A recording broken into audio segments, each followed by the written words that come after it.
ગત રોજ તારીખ 25/2/2026ના રોજ બપોરના 1 વાગ્યાના સુમારે ફતેપુરા મુકામે બલૈયા ચોકડી ખાતે બાલાજી ટેલિકોમના નામે વેપાર કરતા મુકેશ કુમાર સાગરમલ અગ્રવાલ નાઓના અને એમની બાજુમાં રહેતા અગ્રવાલ વિકેશ કુમાર ગિરધારીલાલ અગ્રવાલ,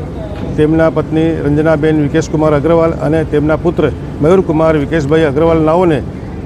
દુકાનોની આગળ પાર્ક કરેલી ગ્રાહકોની બાઇકો બાબતે ઝઘડો થતાં સામસામી ઝપાઝપી થયેલ અને વધારે ગાળાગાળી થયેલ, સામસામે પથ્થરમારો થયેલ. તેમાં મયુરકુમાર અગ્રવાલ નાઓએ મુકેશભાઈને ગળાના ભાગે પકડીને આડા પાડી દઈને ગળદાપાટોનું માર મારેલ છાતીના ભાગે, જેમાં એમને વધુ ઈજા થતાં એમને છાતીમાં દુખાવો થતાં અમે એમને તાત્કાલિક ફતેપુરાના માવતર હોસ્પિટલ ખાતે ત્યાંથી રિપોર્ટિંગ કર્યા પછી અમે ફતેપુરાના સરકારી દવાખાના લઈ ગયેલા. ત્યાં લઈ ગયા પછી ડૉક્ટરોએ બધાએ એમનું જે ECG વગેરે રિપોર્ટ કર્યા અને એ બધા નેગેટિવ આવ્યા અને ડૉક્ટરોએ એમને મૃત જાહેર કર્યા.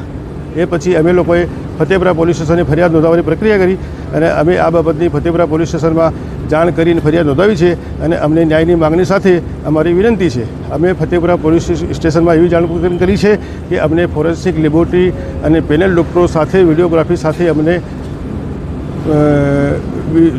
પોસ્ટમોર્ટમની રિપોર્ટ થવી જોઈએ અને એમાં અમને ઉચિત સાથ સહકાર મળી રહેલ છે.